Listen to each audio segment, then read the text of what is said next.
Saya akan buka dulu. Assalamualaikum warahmatullahi wabarakatuh. Waalaikumsalam warahmatullahi wabarakatuh. Alhamdulillah, mudah-mudahan pagi-pagi ini kita sehat semua, segar, ya kita dapat berbuat yang terbaik buat kita semua, ya. Dan dampaknya itu ke negara, ke bangsa Indonesia.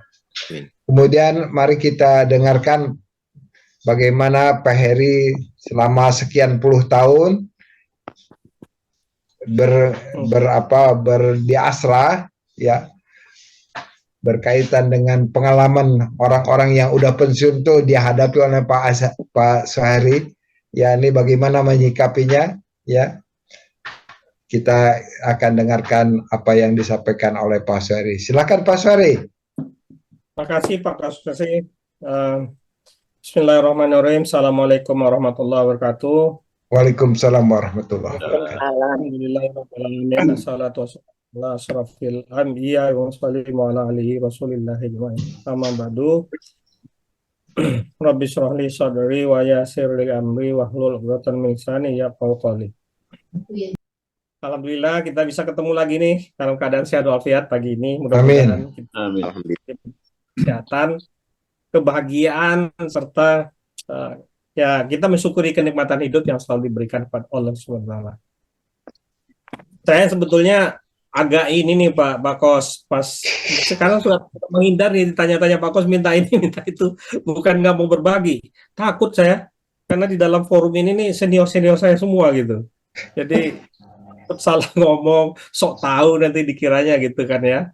Jadi tapi ya udahlah karena Pak Kos selalu ya udahlah apa yang bisa dikasih aja. Siapa tahu ada ceruk yang mungkin kita tidak saling menutupi ya, tidak saling memperoleh, jadi bisa saling mengisi. Saya kira gitu mungkin. Iya. Mungkin ada hal yang pernah saya lalui yang barangkali belum diketahui oleh Bapak dan Ibu sekalian, bisa menjadi pelajaran. Tapi kalau saya ini udah tahu, nanti jangan bilang saya udah tahu, sok tahu nih Pak Suheri. Mohon maaf gitu ya. Ya kira-kira itu yang jadi apa namanya? Jadi mikir ini forum ini luar biasa kan, saya juga kadang mendengar gitu ya pengalamannya, kemudian kesuksesannya juga luar biasa. Saya nggak ada apa-apanya gitu ya. Setelah pensiun malah saya mah biasa-biasa aja gitu. Tapi ada di sini pengusaha-pengusaha yang sukses ya. Ada juga di sini mungkin yang banyaklah kegiatannya, tapi paling enggak saya hanya bisa share apa yang saya lakukan barangkali di Astra, terutama mungkin pada segmen saya bekerja di dana pensiun Astra gitu, dan bagaimana saya melihat para pensiunan. Siapa tahu nih, saya tahu di dalam grup ini banyak pengusaha juga kan, punya karyawan, di mana nanti karyawannya setelah pensiun ini persiapannya seperti apa gitu, karena pilihan hidup orang tuh macam-macam. Saya kira itu mudah-mudahan nanti yang saya sampaikan ini ada manfaatnya gitu ya. Amin. Ya, baik. Ya, jadi mungkin saya akan cerita dulu kali ya. Saya waktu masuk di dana pensiun itu kan dulu juga diminta sebenarnya, karena dana pensiun udah mulai besar, dananya gede, sementara dalam periode sebelum saya itu kelihatannya masih dikelolanya itu ya ibaratnya kayak yayasan gitulah ya. Jadi ke bawah yayasan, padahal sebenarnya udah menjadi badan hukum gitu. Jadi kebiasaan-kebiasaan yang lama, kelolanya tidak terlalu dengan mungkin quote-unquote lah ya, profesional kali ya, secara tepat lah, proper gitu ya. Masih belum terlalu ini, IT-nya belum jalan, sistem edukasinya belum berjalan dengan baik, kemudian orang-orangnya juga saya lihat itu banyak kan yang direkrutnya itu karena saudara, karena tetangga gitu ya, bukan karena kompetensi gitu. Nah, jadi saya di challenge gitu, gimana caranya dana pensiun ini bisa kita kelola dengan baik. Kebetulan saya kan dulu backgroundnya di Astra itu hampir 10 tahun lebih sebagai konsultan internal. Jadi memang ngelola perusahaan itu gimana caranya supaya perusahaan ini bisa efisien, bisnis prosesnya benar gitu, strateginya benar, inline dari strategi sampai dengan implementasi di bawah gitu. Jadi kelihatannya pengalaman ini ingin diterapkan juga di dana pensiun supaya waktu itu kalau salah saya sekitar 1,6 triliun waktu saya masuk. Pada saat saya pensiun itu Juni kemarin itu udah hampir 12 triliun gitu asetnya. Jadi Kalau tidak dihandle dengan baik kan memang agak khawatir gitu ya. Nah, eh, tahun gini sama Pak almarhum Pak Michael waktu itu memberikan ini apa namanya tantangan ke saya. Walaupun waktu itu bilang, Sueri paling kamu 6 bulan ini udah selesai masalahnya gitu kan ya. Tapi saya justru mengembangkan program persiapan pensiun itu nggak selesai dalam 6 bulan. Jadi pada sekitar 6 bulan saya ketemu Pak Michael lagi, dia bilang gimana Her, udah siap belum? Waduh Pak, saya masih ada yang saya beresin nih, saya bilang gitu kan. Ya, akhirnya keterusan karena Pak Michael habis itu juga kan nggak lama setelah itu juga beliau mendahului kita semua. Ya udah gitu, saya seterusnya di dana pensiun sampai pensiun. Jadi cocok lah dana pensiun sampai pensiun.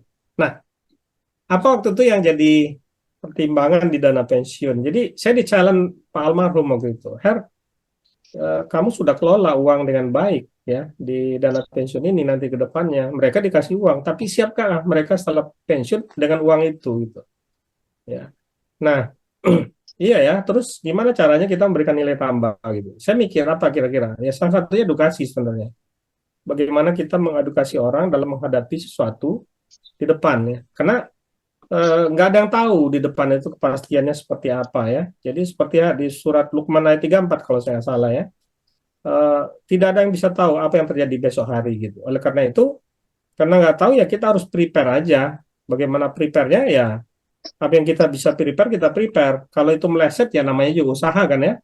Tapi kalau kita nggak prepare sama sekali, ya namanya tuh ya sia-sia gitu. Kira-kira gitulah. Nah, saya coba desain. Kira-kira edukasi seperti apa supaya orang ini menghadapi pensiun tuh lebih siap lah gitu ya. Siap tuh artinya bukan artinya sukses atau apa ya, tapi siap artinya kita nggak power syndrome-nya hilang, kemudian dia bisa berjalan menata hidupnya dengan baik tanpa gagap gitulah kira-kira. Nah, itulah jadi pertimbangan. Nah, kalau saya nanti jalan sendiri, saya juga nggak tahu kan. Saya undanglah salah satunya Pak Kosasi gitu. Pak Kosasi dari YDBA, kemudian dari AMDI, kemudian dari Permata, dari apa apa namanya yang itu Pak, AMV ya, Ya, dari AMV, kemudian dari AMDI, dari DPA ada 6 orang. Saya ajalah rutin meeting gitu. Ini gimana nih ngadapin pensiunan kita ini supaya mereka nanti siap. Kemudian saya juga gali pengalamannya Pak Kos waktu krisis tahun 98 itu, beliau mendidik orang-orang yang mau pensiun gitu. Orang mau pensiun tuh dididik, dibawa ke puncak seminggu ya Pak ya. iya. Ya, istri dibawa ke puncak, training di sana. Kemudian setelah training mereka balik bekerja lagi 6 bulan sebelum pensiun ya. Nah, kemudian saya evaluasi hasilnya gimana Pak Kos?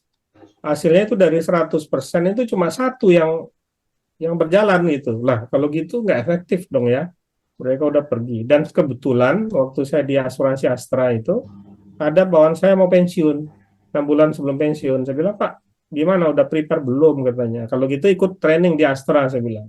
Dan itu yang program yang Pak Kos sebutkan itu. Ikutlah dia training di sana selama seminggu. Sama, dibawa ke puncak. Via Renata biasanya ya. Kalau Astra kan via Renata ya. Pak Yan pasti ingat itu. Iya. Kemudian sampai di sana dia training suami istri, pulangnya saya tagih kan, gimana Pak preparasinya? Oh bagus Pak, training bagus, bagus banget. Ada yang jualan melon, dia bilang ada yang buat bakso, ada yang buat mie. Oke, terus Bapak kira-kira gimana? Udah siap belum? Jadi, waduh saya belum tahu Pak mau ngapain lah. Terus atas dasar itulah kita kumpulin tadi dan rutin kita meeting. Saya lupa sekali sebulan apa sekali seminggu ya Pak Kos ya. Kita rutin ya.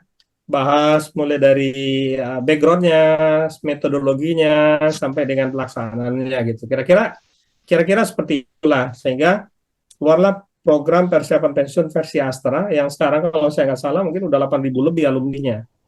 8.000. Waktu kita survei pun hasilnya itu hampir sekitar, kalau saya nggak salah statistiknya setelah pensiun 2 tahun kemudian, kita telepon kembali mereka. Dari survei itu, sekitar 82% merasa training itu telah memberikan manfaat gitu ya.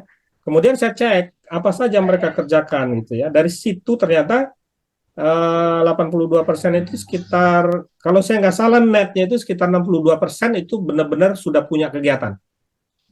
Ya. Yang sisanya itu ya ada yang masih bingung, ada sekitar, kalau saya nggak salah itu sekitar 5% ya. Jadi masih nggak tahu, nggak jelas gitu ya. Bukan arti nggak tahu nggak jelas nih, dia nggak bingung gitu, maksudnya masih bingung gitu. Tapi yang lain itu bukan bingung, dia udah tahu dia ngerjain apa, walaupun mungkin bukan usaha ya.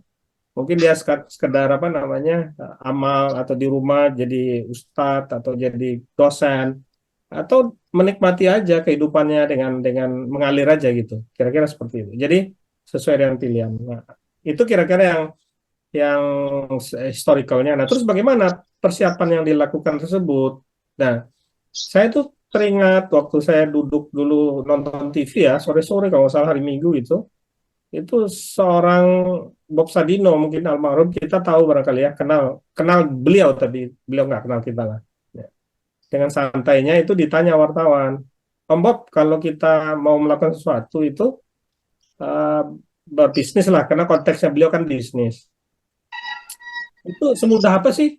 Wah, itu mudah sekali, dia bilang. Kalau mau jadi pengusaha mah mudah sekali katanya. Coba kamu berdiri, wartawannya berdiri.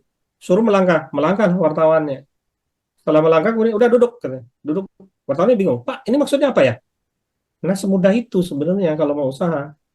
Tinggal kamu berdiri, jalan udah jalan dia katanya. Saya mikir apa bener ya gitu. Nah, saya kembalikan konteksnya ke Astra gitu. Kita kerja 30 tahun, 25 tahun gitu.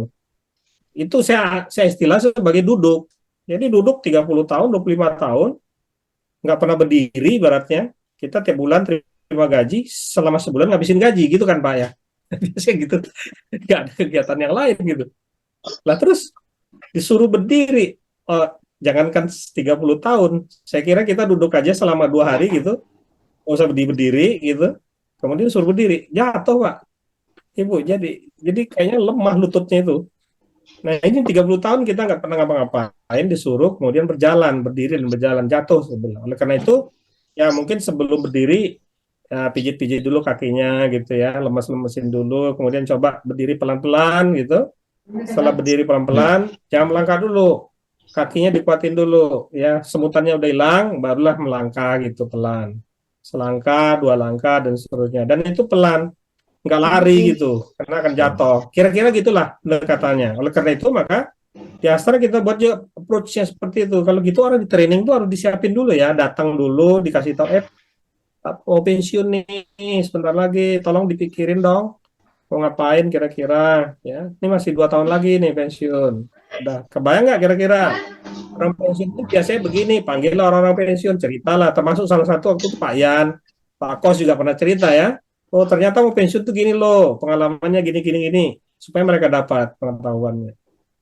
Setelah mereka dapat pengetahuannya, oh ternyata mau pensiun gitu ya, ada stres juga ya, ada gini juga ya, ketemu istri di rumah, biasanya kita di kantor terus, sekarang 2 orang aja di rumah bersama istri, mulai tuh ribut istrinya. Ini apa buku yang di sini kok pindah gitu ya. Bapaknya kan biasanya naruh buku di mana karena ibunya di rumah, dia tiba-tiba kebetulan diambil bukunya sama ibunya, sorenya dibalikin. Jadi biasanya bapaknya sore lihat buku itu masih di situ. Pada saat siang dilihat, loh bukunya kok nggak ada di situ, ngamuk-ngamuk gitu kan ya. Nah itu kan tidak siap ya, berdua terus di rumah dan seterusnya. Jadi contoh-contoh seperti itu terungkap. Ya.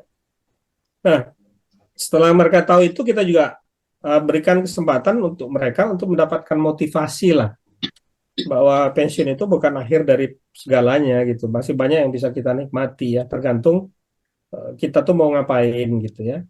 Eh, Tidak masalah dengan pilihan, yang penting adalah mereka bisa hidup dengan menyenangkan, kira-kira gitu ya.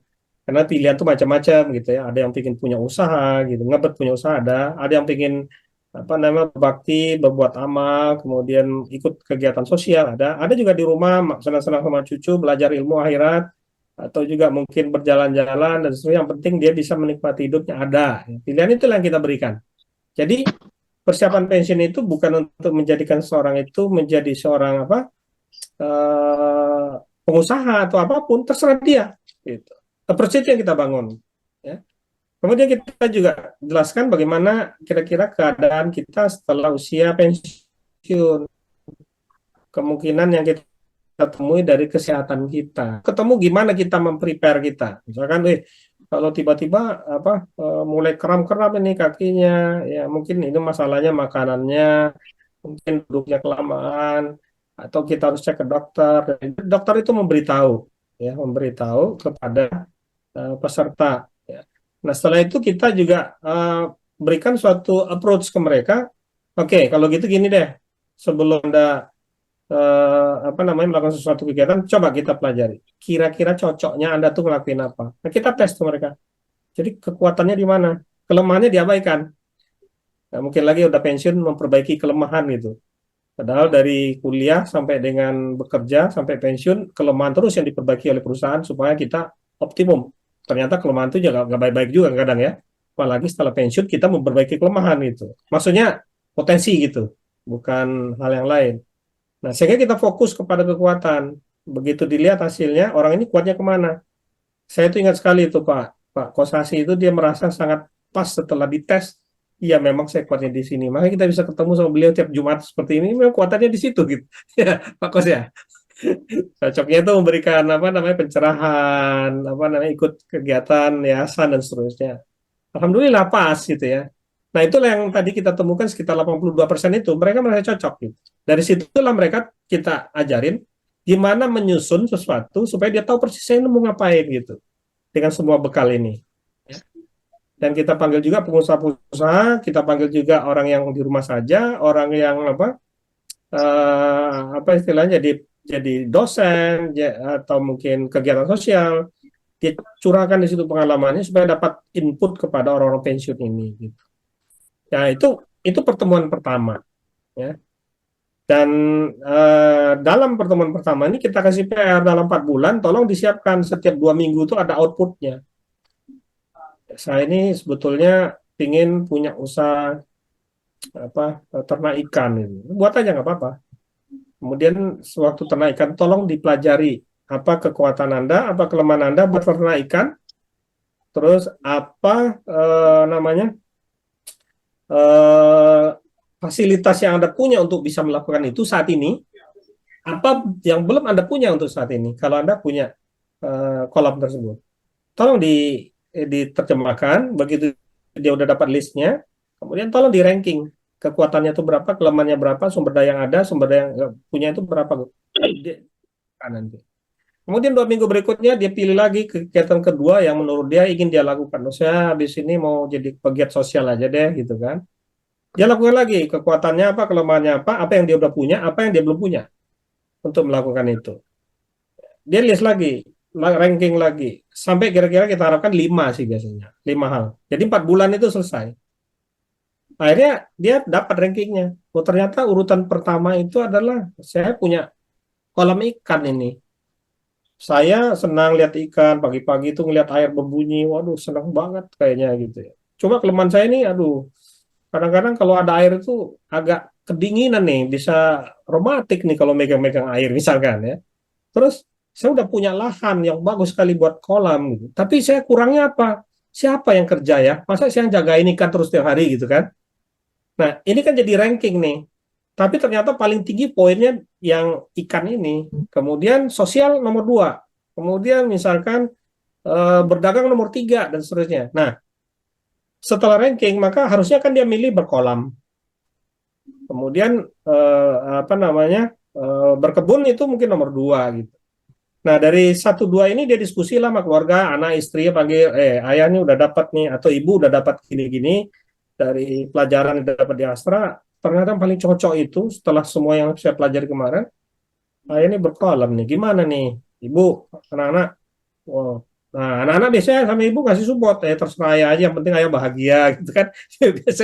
biasanya gitu kan mereka ngomong ya kan, terserah lah, yang penting ayah bahagia gitu kan. Ikutin aja lah maunya ayah apa gitu kan. Ada yang kayak gitu, ada juga ngasih masukan, istrinya bilang, waduh, masa tanah itu buat ini, kan dulu rencana saya buat kontrakan gitu. Itu harus ketemu itu ya. Nah, kalau udah dia bisa meyakinkan keluarganya, nah pada saat itulah kita minta tolong dikirim, Anda yang bisa Anda yakinkan yang mana. Yang nomor 1 buat kolam gitu kan. Dikirim kembali ke DPA. Nah, DPA mikir, dari semua peserta yang hadir kemarin, ternyata urutan pertama dia berkebun. Nomor 2 itu ikan, nomor 3 di rumah saja gitu kan. Waduh, ini PR-nya DPA nih. Gimana caranya 3 hal utama ini, atau 3 hal utama atau 4, waktu itu 6 sih, 6 hal utama yang dipilih peserta ini menjadi menu utamanya. Karena itulah kemauan mereka gitu. Ya. Nah, kita siapkanlah pembicara-pembicaranya, planning, rencana keuangan, psikolog untuk memprepare mereka ke sana dan membuat activity supaya itu bisa terwujud. Ya, buat activity plan. Saya kira di Astra udah tahu persis ya bagaimana membuat activity plan. Tapi buat perusahaan, terus terang, kalau buat activity plan untuk buat diri sendiri susah banget kelihatannya.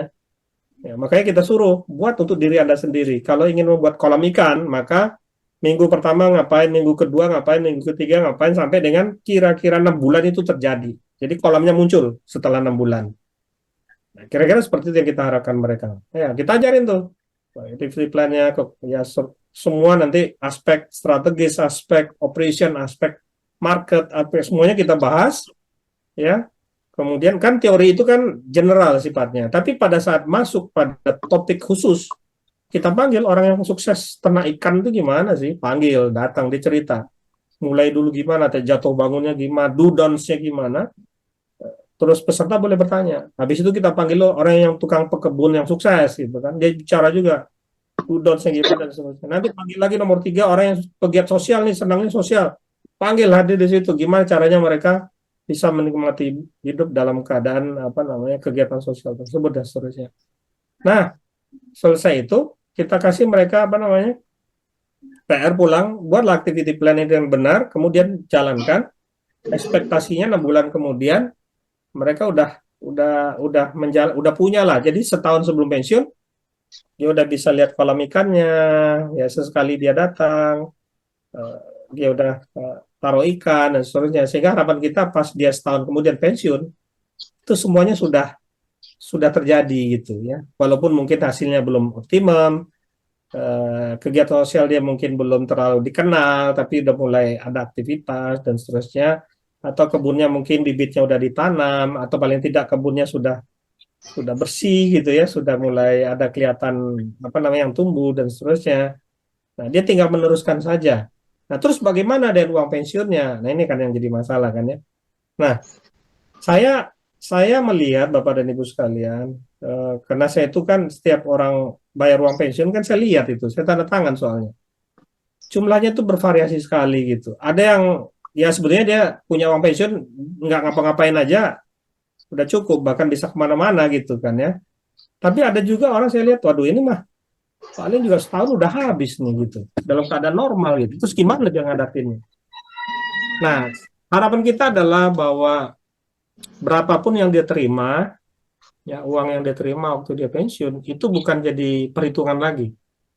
Yang penting adalah dia udah tahu dia mau ngapain setelah pensiun. Sehingga uang pensiun itu hanya sekedar menjadi lengkap aja, dia udah tahu jumlahnya berapa, kemudian dari situ tidak membuat dia bingung ngadapinnya. Jadi kira-kira seperti itu prosesnya ya. Dan setelah 2 tahun setelah training itu terjadi, nah, kita coba teleponin mereka satu-satu gitu ya, yang bisa dihubungi. Ada juga yang nggak bisa dihubungi, biasanya nomor teleponnya ganti. Kalau udah pensiun cari operator yang murah katanya. Jadi kita kehilangan kontak biasanya. Jadi nggak bisa dihubungi. Yang bisa dihubungi kita hubungi, kita tanya gimana Pak kegiatan sekarang. Kalau seandainya tidak keberatan, boleh nggak kita liatin. Jadi kalau Bapak dan Ibu mungkin ada sebagian pensiunan Astra di sini, itu ada aplikasi saya kembangkan dulu DPA Mobile namanya. Di situ tuh bisa dibuka oleh kita even yang udah pensiun. Jadi bisa dilihat di situ teman-teman kita yang punya kegiatan setelah pensiun itu apa. Ada yang buka lapak lah, jualan warung gitu ya. Ada yang makanan, ada yang berkebun, ada macam-macam. Ada yang mau share mereka di situ, kita tampilkan di situ kegiatan mereka gitu ya, untuk jadi inspirasi dan juga pelajaran bagi yang lain nanti kalau mereka ingin belajar. Saya kira secara garis besar itu yang dilakukan gitu ya. Saya juga bilang ada beberapa dulu teman-teman kita dari perusahaan yang ingin mem-PHK karyawan gitu ya. Pak, tolong dong program itu dikasih ke orang-orang yang mau PHK gitu. Waduh, nggak bisa nih. DPA kan bukan di situ, saya bilang. Tapi maksa tuh. Pokoknya kasih deh yang cocok lah buat mereka supaya mereka juga kita kasih bekal gitu. Masa yang mau pensiun dikasih mereka kita PHK kita nggak kasih gitu. Waduh repot nih jalan keluarnya gimana. Terus saya bilang kita tuh nggak boleh secara bisnis dan kita tuh memang bekerja di sini untuk membantu orang yang mau pensiun, bukan orang yang mau di PHK gitu. Tapi karena dia mendesak gini deh, mohon maaf nih, bukan saya mau istilahnya apa istilahnya itu Pak Yan kalau misalkan orang bekerja kemudian dia juga nyambi gitu istilahnya apa itu ya? Apa? Ya kan? Nah, ya Objek. udahlah gini saya bilang. Kan nggak boleh kan Pak ya? Karena dulu ada teman saya itu dia kerja misalkan jadi konsultan, tiba-tiba dia diundang oleh perusahaan gitu untuk membuat bantu dia jadi konsultan di perusahaan itu gitu. Pada jam kerja lagi ya kan, begitu ketahuan itu dipecat itu, jadi nggak boleh apa Enggak lah. istilahnya itu, lu apa nah saya lupa ya istilahnya. Nah, saya juga khawatir itu nggak boleh nih saya bilang kan. Tapi akhirnya karena mereka mendesak juga, saya kasih jalan keluar. Gini deh Pak, boleh nggak kalau hari Sabtu kita ngadain kita bantu, Sabtu dan Minggu paling. Kalaupun satu hari kita padatkan, itu satu hari aja. Ya, tapi mohon maaf karena saya kadang undang orang, kita juga prepare tempat dan seterusnya, kita adain deh, saya bilang gitu kan. Tapi ini personal ya Pak, bukan DPA, saya bilang gitu. Ya, nah, ini personal, tapi tidak mengganggu waktu kerja, tidak juga kita pakai fasilitas sastra, saya bilang. Ya, karena mereka mendorong, ya nggak enak juga, kasihan juga kan. Ya namanya bantu ya udahlah kita bantu, tapi tetap harus dibayar, saya bilang gitu. Ya akhirnya, ya ada beberapa perusahaan akhirnya minta kita Sabtu kita adain. Jadi kita daripada libur ya udah bantu orang udahlah gitu. Tapi ada fee-nya juga, lumayan juga kan ya Pak. dapat dapat tambahan, tapi saya tidak melanggar lah istilahnya gitu ya. Tidak pada jam kerja, tidak pakai fasilitas gitu, tapi ilmunya yang kita coba juga aplikasikan untuk yang mau pensiun. Nah, karena saya juga ada pensiun, kalau ada bapak-bapak dan ibu-ibu karyawannya butuh pelatihan itu, saya bersedia. Siap. Nah, gitu ya. Jadi supaya mereka lebih siap lah ya dalam pengertian ini bukan sukses ya, tapi siap. Jadi jangan dibilang udah ikut pelatihan kok nggak sukses, itu hal lain gitu. Sukses itu yang menentukan Allah, yang kita menentukan apa usaha kita gitu. Iya. Yang penting ya. Saya kira demikian Pak Kos. Mohon maaf agak panjang, agak cepat juga karena saya biasanya kalau waktu yang sempit banyak, saya makin cepat ngomongnya gitu. Ya biasanya begitu. Iya. Mohon maaf. Tapi dengan Silakan. cara seperti ini nggak terasa udah 30 menit nih. Mau 30 menit nih. Aduh, nggak terasa. Pak Suheri, ini sekarang buka channel. Dia banyak membina orang, ya, ratusan bahkan ribuan kali sekarang ya. Tapi kok dia sendiri buka channel. Nah, ini satu hal yang menarik. Kenapa kok larinya ke sana? Padahal dia tuh membina karyawan untuk menjadi pengusaha. Nah, saya ingin pendapat Pak Wasnadil nih yang dari Padang nih. Ya, waktu dulu dari swasta beliau ya, kemudian pensiun, kemudian gimana pengalamannya? Silakan Pak, atau ada yang mau ditanyakan? Silakan Pak Wasnadil. Assalamualaikum warahmatullahi wabarakatuh. Waalaikumsalam. Waalaikumsalam. Terima kasih banyak Pak Suheri. Hal yang Bapak paparkan barusan, di perusahaan kita saya dulu di perbankan. Waktu kita terima uang pensiun, kita kan nggak tahu arah betul-betul yang Bapak Suheri bilang itu kita mau diapain uang yang sebanyak itu gitu. Akhirnya saya ambil jalan kerja lagi di perusahaan swasta yang lain di asuransi Pak Suheri. Nah, di sana pun kita juga ada program yang Bapak bilang tadi, yang membina karyawan yang dari nggak tahu cara marketing, cara menjual, cara meyakinin gitu, apa yang dibutuhkan perusahaan. Akhirnya kita dapat di asuransi ini Pak, Sequis Life namanya Pak, di Jakarta dia pusatnya. Tapi kalau di perbankan kita nggak tahu arah yang kayak Bapak bilang tadi, nggak pernah ada persiapan untuk itu gitu. Sehingga kita nggak tahu kalau mau pensiun kayak apa, terima uang udah bingung aja gitu, walaupun uang banyak gitu kan habis juga Pak. Sampai sekarang saya cuma itu tadi, cuma bergerak di asuransi. Cuma habis di Padang, saya udah vakum lagi Pak karena anak-anak udah pada gede, udah pada ribut, udah tuh Pak istirahat dulu lah gitu. Akhirnya saya istirahat. Itu yang mungkin yang bisa atau Bapak berikan solusi apa yang bisa saya jalani gitu. Setelah kita nggak ikut asuransi lagi, nggak ikut udah.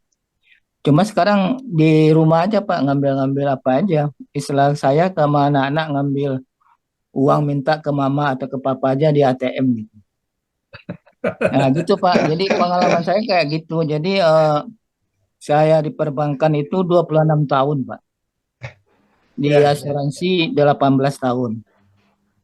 Jadi alhamdulillah yang Bapak bilang itu memang betul-betul perlu banget bagi perusahaan yang bapak-bapak kita yang ada di sini gitu. Untuk membekali karyawannya untuk lebih baik, lebih bisa fokus gitu ya Pak. Terima kasih banyak Pak Suheri. Pak, terima kasih. Ya, terima kasih Pak Suheri. Jangan dulu jawab. Saya minta pandangan Pak Supandi nih. Pak Supandi, bagaimana seorang dari PNS tapi dikaryakan lagi dan bagaimana menikmati hidup, bagaimana menyikapi orang yang mau pensiun? Pak Supandi saya kira kenal semua ya kita ya. Silakan Pak Pandi. Waduh. Bismillahirrahmanirrahim. Assalamualaikum warahmatullahi wabarakatuh. Waalaikumsalam. Terima kasih Pak Heri, ini pencerahannya untuk orang-orang pensiun.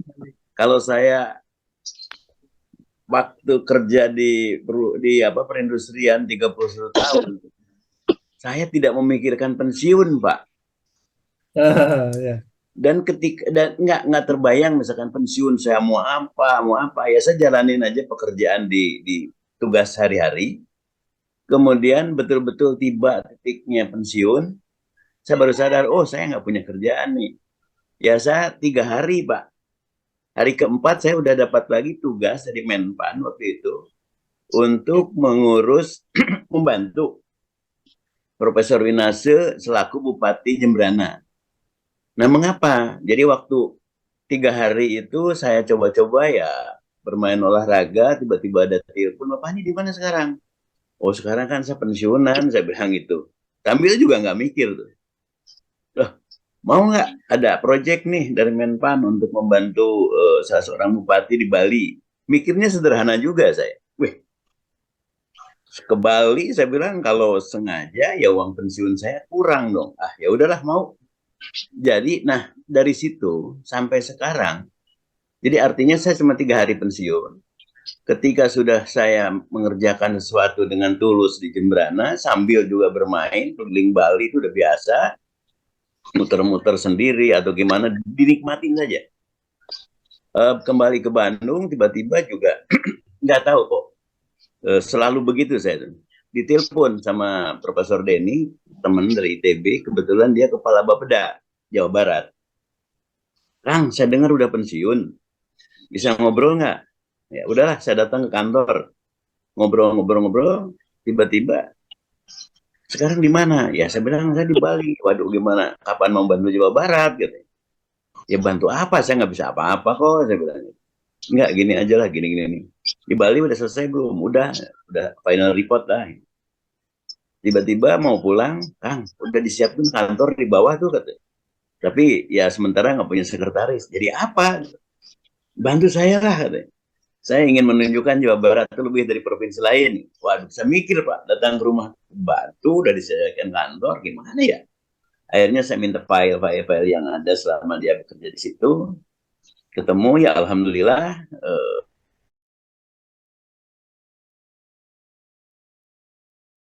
penilaian terbaik. Karena perencanaan musrenbang itu saya susun dari desa, itu betul-betul diurut lah. Sehingga Pak Kepala Bapeda Jabar itu dijadikan Ketua Asosiasi Bapeda seluruh Indonesia pada zaman itu. Saya dikontrak 3 tahun. Setahun setengah tuh ada yang minta CV saya. Saya nggak berani ngirim karena nggak kenal. Gitu. Akhirnya maksa sampai 3 kali, kemudian dia datang ke Bandung. Bisa nggak katanya ngurus perusahaan saya? Apa ya gitu. Akhirnya coba saya datang, oh benar Bali yang minta CV saya, benar serius. Gitu. Padahal saya masih ada kontrak di Bapeda 1,5 tahun, masih 1,5 tahun lagi. Saya bilang saya nggak mau kerja di situ, tapi saya coba dulu lihat permasalahan. Akhirnya di situ saya minta izin ke teman Profesor Denny itu bahwa saya ada kerjaan, kasihan nih sebelah perusahaan nih.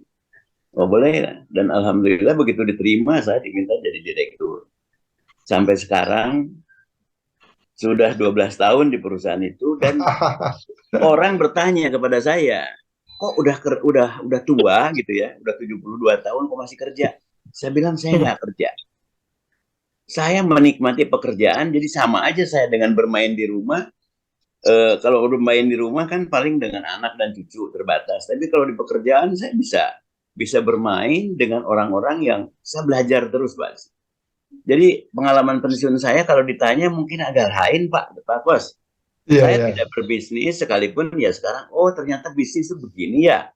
Dulu saya ngajarin bisnis di waktu di Balai Besar Logam Mesin, membantu bersama-sama YDBA. Tapi saya penasaran, kita buka bisnis sendiri kayak apa? Akhirnya dirasakan seperti itu. Jadi barangkali saya bukan apa namanya? Bukan waktu awal masuk berapa tenaga kerja? 96. Sekarang 360. Waduh. Dulu tidak punya cabang, sekarang sudah punya cabang 7 di beberapa provinsi. Nah, saya hanya bersyukur saja bahwa ternyata pelajaran yang dulu saya baca, yang dulu saya ditugaskan oleh bos saya, oleh pimpinan saya waktu bekerja sebagai pegawai negeri, saya terapkan. Ternyata swasta dan memang ada beda, tapi karakter bisnisnya sama. Dan sekarang sering sekali orang nanya, Pak Pandi, udah tua kok, lari di mana? Saya nikmati kok, saya bilang. Ya, jadi artinya saya mencoba membalik. Pertama itu yakin bahwa Tuhan itu akan memberi jalan.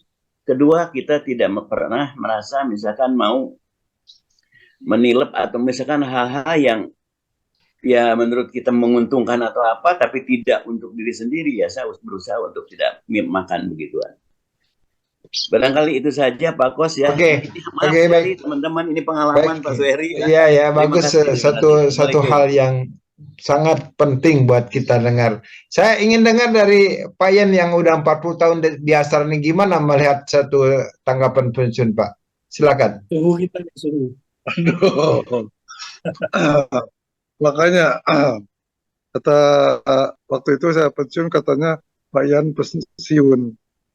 Nah, saya bilang not like that. Saya nggak pensiun. Saya baru lulus dari Astra University yang kuliahnya 40 lebih. Jadi kuliah terpanjang. Artinya apa itu? Selama saya di Astra, orang itu cari uang dan jabatan, saya itu cari ilmu, belajar. Sudah belajar dikasih duit, jadi untungnya tuh berlipat ganda artinya. Udah belajar dikasih duit. Makanya saya sering membantu di YDBA, di AMDI, dan di beberapa perusahaan di Astra Group itu. Dan itu saya nikmati. Kemudian sampai pada masa pensiun, orang khawatir. Kalau pensiun itu gimana? Nah, saya kebalikan. Saya bahagia waktu pensiun. Kenapa? Banyak orang nggak sampai ke masa pensiun. Pertama panggil duluan, nggak sampai. Atau perusahaannya udah bangkrut sehingga nggak sempat pensiun. Saya bahagia karena nyampe pada masa pensiun gitu. Itu kebahagiaan saya di situ berbeda. Jadi semangat itu berbeda. Itu tergantung pada diri kita sendiri.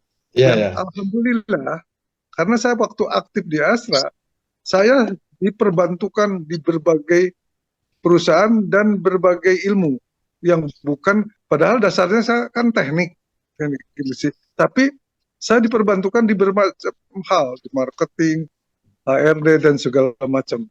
Nah, itu artinya modal saya, ilmu saya bertambah selama 40 tahun lebih di Astra. Nah, begitu saya selesai di Astra, nah itu terbalik. Pekerjaan saya itu akhirnya melimpah sampai sekarang saya nggak sanggup memenuhinya malahan. Saking banyak gitu. Ya, ya, ya. Karena apa? Pertama, saya sebagai advisor atau konsultan gitu di beberapa malah sampai sekarang saya jadi advisor konsultan di Jawa Timur memegang 30 perusahaan kurang lebih. Bisa bayangin nggak kayak apa? Terus juga saya sebagai advisor komisaris di perusahaan punya orang Malaysia, Jepang di Sukabumi sampai detik ini itu hal-hal itu. Nah, selain itu juga saya sering sekarang ngajar atau berbagi di Departemen Keuangan, yaitu di Pusdiklat Pajak gitu ya.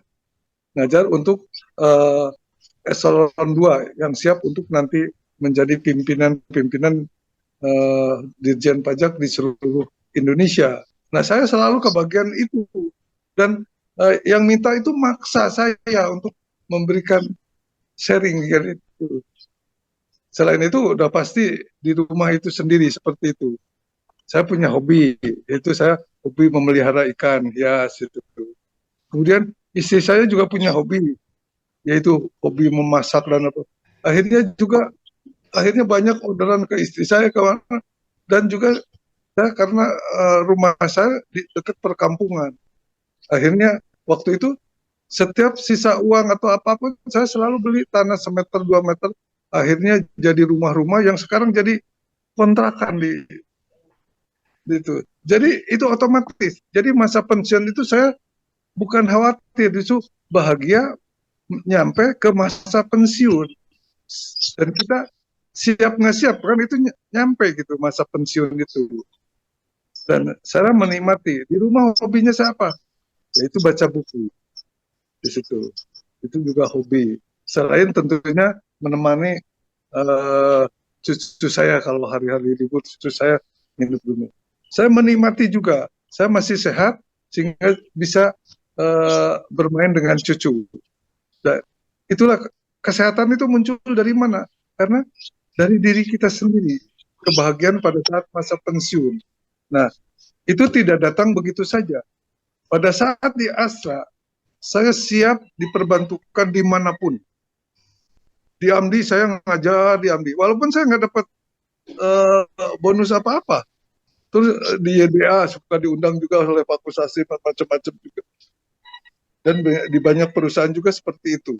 Kalau ada, malahan saya pada tahun 98 dan selanjutnya adalah saya selalu oleh Pak William dikasih perusahaan yang bangkrut, yang bagus dikasih ke orang. Nah itu tempat saya belajar justru. Tempat pembelajaran saya. Jadi megang perusahaan-perusahaan yang bangkrut karena perusahaan itu murah gitu. Ya. Hingga setelah 98 saya di Astra pegang 7 perusahaan. Jadi 4 perusahaan di Jakarta, 2 perusahaan di Sukabumi, 1 perusahaan di Karawang. Kemudian 2 perusahaan di Osaka. Jadi tiap minggu bolak-balik ke Osaka kemana seperti itu. Dan saya nikmati itu sampai detik ini.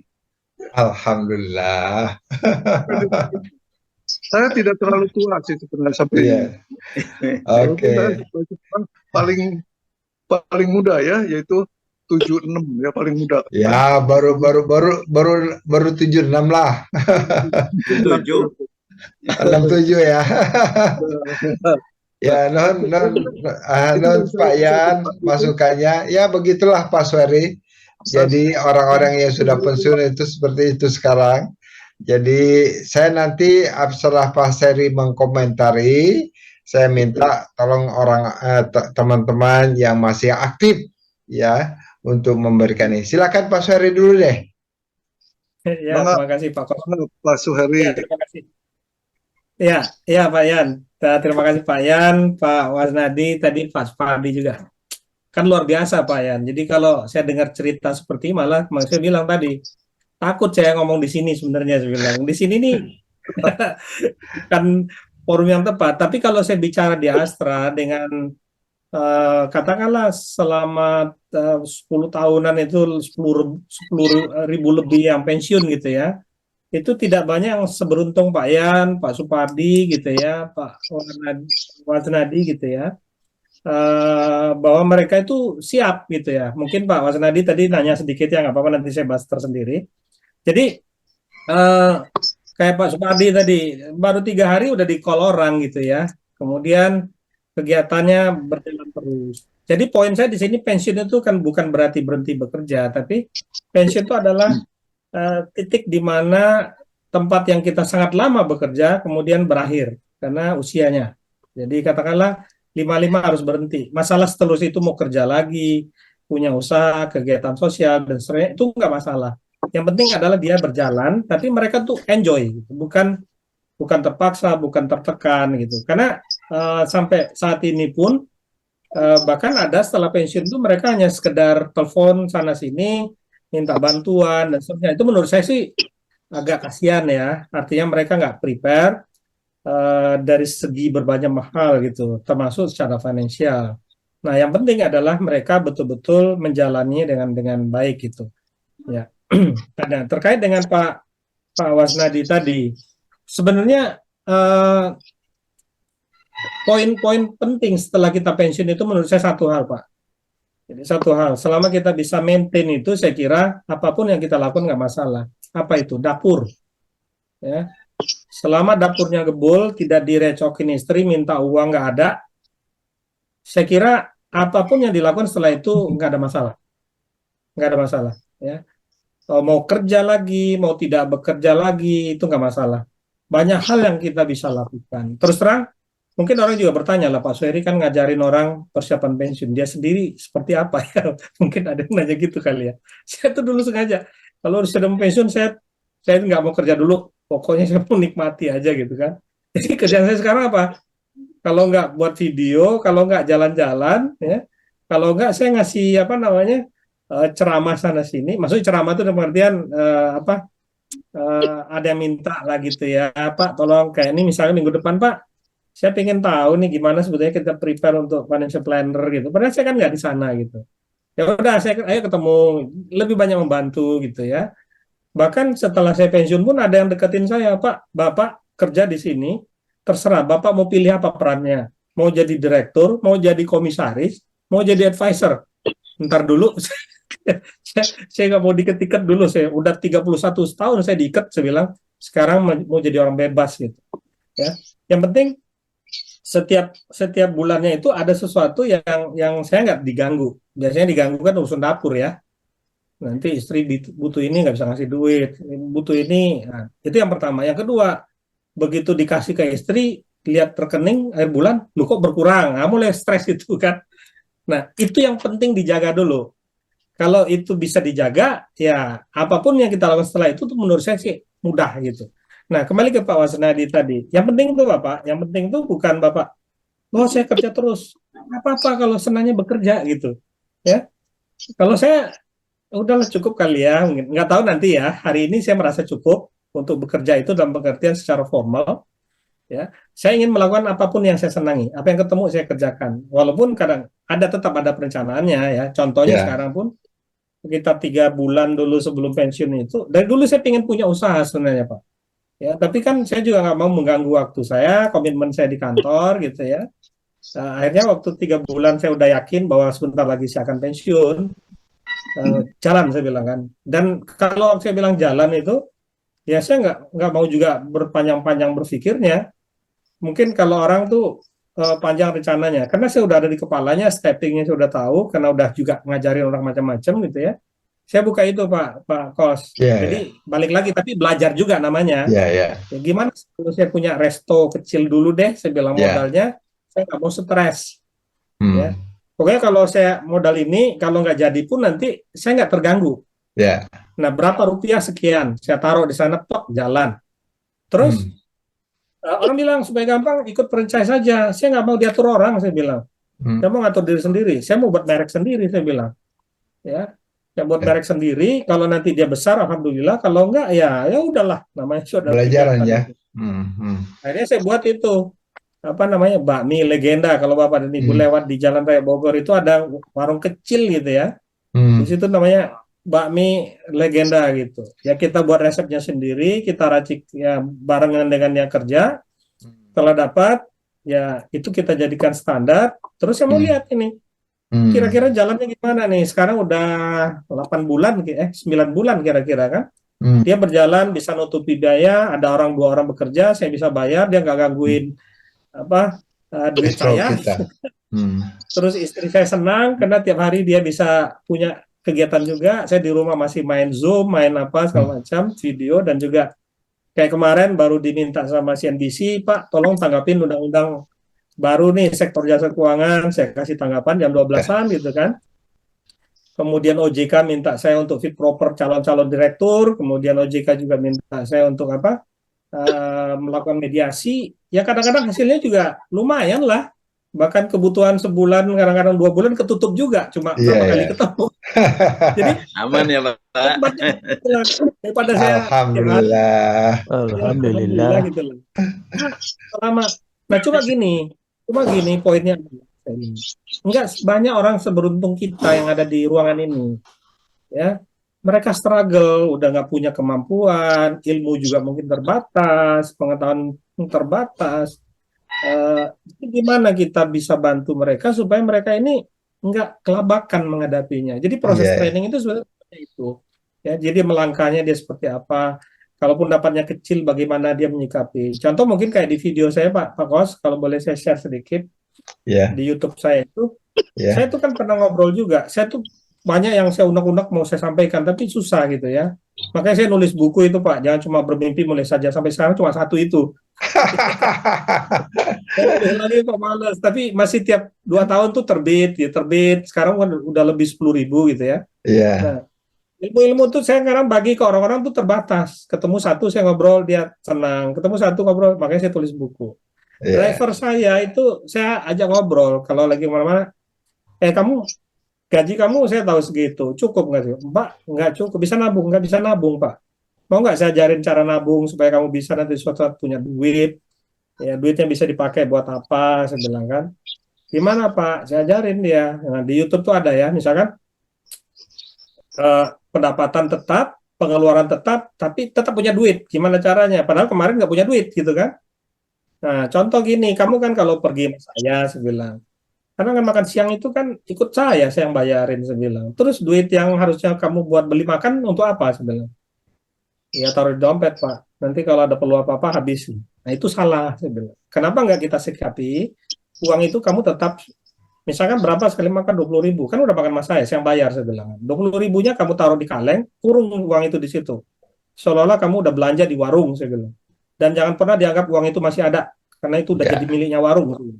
Oke. Terus kalau kamu misalkan tiba-tiba dapat tips dari eh, perusahaan dari mana gitu kan, ya tip itu kan nggak selalu datang, kadang-kadang datang, kadang-kadang nggak. Jangan masukin ke dompet, karena masuk dompet nanti standar hidupmu naik, saya bilang, dan pas bulan berikutnya nggak ada tips lagi, kelabakan kamu, saya bilang. Kurung Oke. lagi di kaleng. Nah acara di kantor kurung lagi, saya bilang, kalau Iya. makan siangnya itu ternyata Pak nggak nyampe 2 tahun dia yang nggak bisa nabung sama sekali bisa punya uang 20 juta gitu. Alhamdulillah. Alhamdulillah. Pak, ini uang buat apa gitu kan? Nah, saya ajarin lagi, uang itu kamu jangan buat beli macam-macam. Saya bilang. Ada nggak sawah di kampung sana yang bisa dibeli? Rumah ada nggak yang bisa diperbaiki? Saya bilang. Karena di situ gunanya. Ternyata dia beli mobil yang murah lah ya. Dia Ah, sewakan mobil itu. Kemudian dia Alhamdulillah. di sawah di kampung, dia renovasi rumahnya, dan itu berjalan sampai sekarang, dia lakukan terus gitu ya. Ternyata ada celah ilmu yang mereka nih nggak tahu, tapi ternyata dalam keterbatasan itu bisa bermanfaat gitu. Oke, Nah, oke. saya senang, saya merasa ngasih-ngasih kayak gitu tuh saya lebih bahagia gitu. Ya, Lihat macam-macam ya. Jadi ya. Pak Wasnadi karena tadi minta, nggak usah khawatir Pak, nggak usah khawatir. Ya di rumah tuh pun banyak yang kita bisa lakukan. Bapak bisa jalan-jalan ya. Mas Ferry, ada Mas satu Ferry. lagi yang saya minta pendapatnya nih. Pak Ya. Kosasi, Ya, saya mohon Pak Suheri sebentar Pak. ya. Terima kasih Pak. Mengenai kalau masalah dapur, insya Allah aman deh Pak. Iya, ya. Nah, Nah, Ya. cuman gini, kira-kira saya kan tinggal di perumahan yang banyak mahasiswa dan dekat dengan kampus UNP. kira-kira usaha apa yang bagus saya lakukan gitu supaya bisa istilah tadi itu bisa menggembirakan hati aja bilang Pak Yan tadi kan. Nah, itu aja Pak Suheri mungkin jalan keluarnya apa kira-kira kalau secara Ya, bapaknya kayak tadi itu Ya, kalau ada ya. ya. pengalaman karena istri saya dosen. Boleh saya tanggapi langsung Pak Kos? Oke, terima kasih. Baik, Pak Suhadi, ingin sekali nanti Pak Wasnadil ini ngomong-ngomong langsung aja nih ya. Saya pengen tahu bagaimana budaya Jepang menyikapi kalau orang yang udah mau pensiun nih. Silakan Pak Oko. Ya, terima kasih Pak Kostasi, terima kasih Pak Suheri. Ya, jadi kebetulan itu apa ya? Tadi malam ya, dua malam yang lalu itu saya itu ada kumpul-kumpul makan-makan. Kalau orang Jepang ya suka minum-minum ya, sama Iya, orang teman-teman saya. Dan itu mereka paling tua 70 ya seperti kelompok inilah. Ya, iya. nah, mereka sih itu masih kerja semua. Oh, Dan justru itu ada teman saya usia 75, ya 65 itu dia baru dapat pekerjaan. Iya. Jadi kalau orang Jepang sih itu kalau usia 60, 70 masih produktif lah. Dan walaupun usianya 65 masih cari kerja baru gitu. Ya, ya kalau ada itu ya berpotensi karena itu teman-teman saya semua hampir semua pernah menjadi presiden direktur di iya. perusahaan. Ya, jadi Ada ya, nggak program pensiun di sana? gimana Pak? Ada nggak program pensiun di Jepang? Ya kalau di pensiun itu, ya kemarin juga itu bicara ya sama-sama teman Jepang bicara itu kalau di Jepang itu ada program pensiun itu kira-kira 3 atau 4 macam. Yang ya ada yang dari departemen apa namanya kalau di Indonesia departemen apa ya Tenaga kerja. ya Bukan. apa ya Tenaga kerja bukan? bukan tenaga kerja tapi Bukan. kesejahteraan masyarakat seperti itu. Dan kalau di situ itu uang pensiunnya dibayar setiap 2 bulan sampai meninggal. Ya. Dan juga kalau apa namanya dan teman saya sudah cerai. Cerai istri Jepang, tapi istri Jepang itu masih bisa dapat separuh. Dan satu lagi, dan teman saya itu nikah sama orang Indonesia. Dan kalau di situ, walaupun apa namanya, ya walaupun itu apa teman saya meninggal seandainya, tapi istri itu masih bisa dapat pensiun. Uang pensiun sebagian itu. Jadi kalau di Jepang itu programnya itu kalau orangnya sudah itu ikut program pensiun setiap 2 bulan dapat uang pensiun sampai istri dan suaminya walaupun meninggal tetap bisa dapat uang pensiun itu. Jadi ya tapi sekarang apa ya? Dana pensiun di itu pemerintah atau gimana itu karena mungkin ada terbatas, jadinya ada teman saya ada program, misalnya saja dapat uang pensiun itu dari usia 65 tahun, tapi kalau ditahan uang pensiun dapatnya mulai dari usia 70 tahun, uangnya lebih banyak lagi gitu. Oh gitu ya. Oke. Ya. Oke, Pak Oku, begitulah kalau di Jepang ya. Saudaraku sekalian, ini mungkin ada pandangan lain dari yang ini lain lagi sebelum Pak Suheri ini nutup nih. Ada yang mau berpendapat nggak? Silakan. Nggak ada ya. Oke, kalau di satu-satu bicara habis waktunya nanti kita lanjutkan kesempatan lain. Oke, Pak Suheri, ini aja sebagai closing. Ini jangan lupa besok itu Pak Sutrisno bicara mengenai program ya yang dia sedang dalami ya. Ini apa namanya beliau akan apa nih akan menginformasikan pada kita ya. Silakan Pak Suheri untuk closing. Silakan. Ya, makasih Pak Kos. Jadi Ya. Okay. pensiun itu kan sebenarnya kalau Ya, kita silakan. istilahkan di dalam apa namanya bahasa kita adalah secara formal kita berhenti di pekerjaan yang major yang kita lakukan selama ini. Pertanyaannya berikutnya, setelah itu kita mau ngapain? Mau bekerja lagi, mau di rumah saja menikmatinya, atau mau kegiatan sosial, kegiatan keagamaan, atau mau punya usaha. Itu sebetulnya pilihan ke depannya. Jadi sebagian besar ada yang bekerja lagi. Kalau kebudayaan Jepang tadi bekerja terus gitu ya, Pak Aku ya. Pokoknya bekerja terus gitu. Tapi kan ada juga orang yang bekerja buat dirinya sendiri gitu.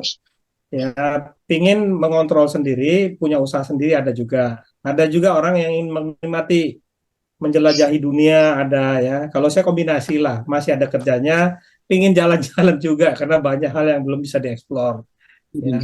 Ya, alhamdulillahnya kalau kita udah pensiun ini dan katakanlah tidak memilih untuk bekerja kembali sama orang lain, waktu itu betul-betul bisa kita atur. Jadi kenikmatan. Kayak saya kemarin, udahlah mau ke Jogja ketemu anak gitu. Terserah waktunya mau berangkat kapan, mau pulang kapan. Nggak ada beban gitu ya. Terus mau jalan-jalan, misalkan kayak kemarin kebetulan juga ya, udah mau lihat-lihat Korea sebentar, jalan lagi sama istri, berdua. Pulang, habis ini kemana lagi ya. Sambil tapi yang lain berjalan gitu kan.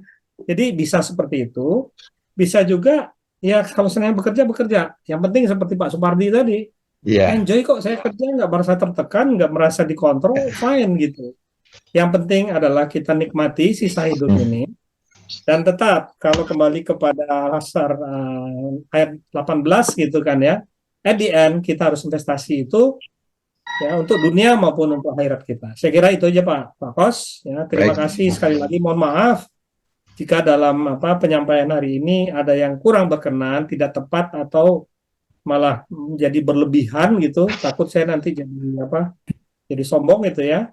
Mudah-mudahan ilmu bermanfaat dan kalau yang salah mohon dimaafkan. Assalamualaikum warahmatullahi wabarakatuh. Waalaikumsalam. Ya, mudah-mudahan nanti kita pesantren kilat tanggal 3, tanggal 4, mudah-mudahan 3-4 Januari ya 2023. Pak Suheri ini tepat untuk menjadi narasumber ini.